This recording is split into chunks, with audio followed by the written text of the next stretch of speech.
Well, good afternoon. The weather has turned out to be perfect for this opening, and I'm so excited to see so many folks who made this possible. I've brought a couple of test cases here. We have kids from the Boys Club, Boys and Girls Club. I want to thank you guys for coming out, and the Boys and Girls Club too for all they do in our community. And of course, I grew up in the Boys Club up in the Heights, and so it's special to have you guys back down here on Civic Plaza. Also have my family here. As you can see, 2-year-old Jack can barely wait, so I'm gonna go fast. And Maya, and then the First Lady right there. So a couple of things though that I do want to share. I think number one, our Director of DMD, Pat Montoya, our city is so lucky to have him. Pat, thank you for finishing the job on this one. I appreciate it.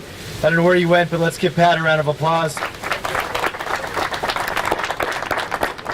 I think he mentioned the architects on this. I see one over there, Bill Sabatini, right? Decker Parish. Thank you guys for all your work on this.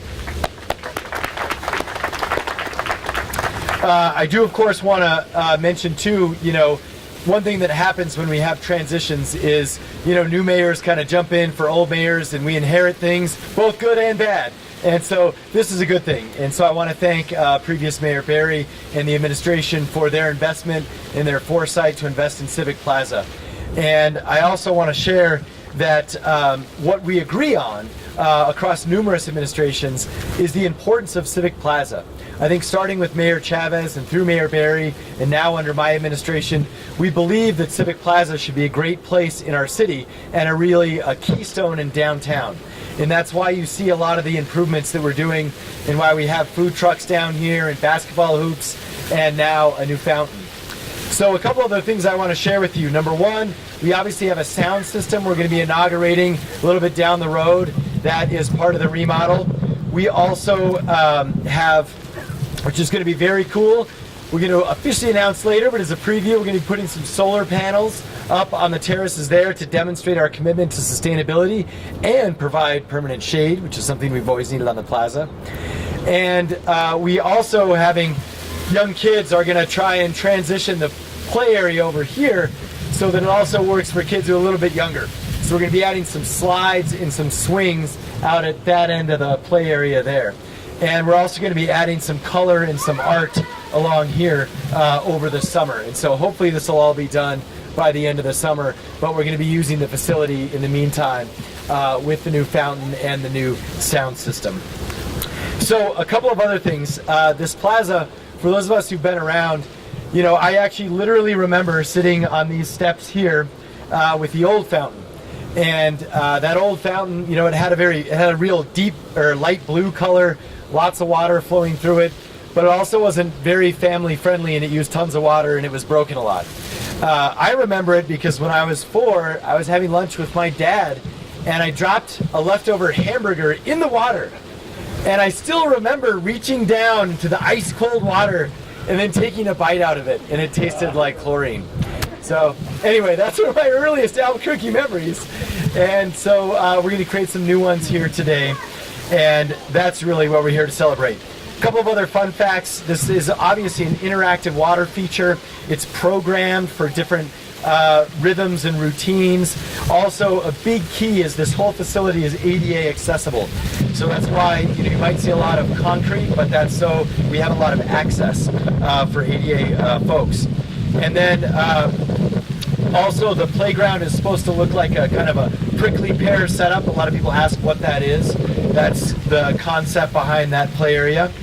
And I think other than that, I want to mention too that City Council, of course, is part of most things in our city. And they are the ones who really stepped up and added the stage piece, which we're going to be dedicating to Al Hurricane Jr. later in the summer, but also help fund the redesign. And so I do want to ask our City Council President to say a few words and appreciate his leadership for 20 plus years shepherding our council, and our once again Council President, Ken Sanchez. Thank you, Mayor. What a great day for Albuquerque. And if we look back over 300 years ago, our founding fathers and those pioneers that moved to our city could never imagine the legacy that they've left here in this city. I also want to thank former Mayor Barry and Mayor Chavez for their vision for around downtown Albuquerque, and also the Albuquerque City Council. For many years, we've stated that we need to make something happen down here in Albuquerque. When visitors would come out of the convention center and look blighted, it didn't look exciting. Well, this looks very exciting, and I am very excited about what we've done here. I'm very thrilled about the El Hurricane Pavilion that will be dedicated in the near future. I've known Al all my life. But this, I think, is a great venue. And I also worked at the Albuquerque Boys Club, but the Old Town Boys Club under Henry Tafoya. Bobby Gibbs directed the Albuquerque Boys. Henry T. and Bobby Gibbs directed the Northeast Heights Boys Club. But I'm so happy to see so many young kids here from the Boys Club. But we are blessed and fortunate to live in this great city. And I also want to thank Councilor Benton, who represents this district. Councilor Benton has had the vision for this downtown area, and one of the things that I'm going to work on with Mayor Keller is we need to bring more events to downtown. We need to bring Summerfest back to the venues that we had many, many years ago. Albuquerque is a great city. We must make sure that people come down here and enjoy downtown. We can still keep the Summerfest events at Nob Hill. We can keep the Summerfest event on Albuquerque's west side, but we need more Summerfest events right downtown in Albuquerque. It's a great place. Kids are getting excited, so I'm going to stop now, but I'm very thrilled about this, and welcome to Albuquerque. And for those visitors that are coming here, you are going to enjoy the land of entrapment. Thank you. All right. Anyone else? Pat, are we ready for ribbons? So let me do this. One last thing. I know Jack is jumping the gun, but I want to let folks know how many city employees are here. I see a bunch. Give us just a hand raise. I want to thank everyone who works at the City of Albuquerque. Thank you for all you do. 5, 4, 3,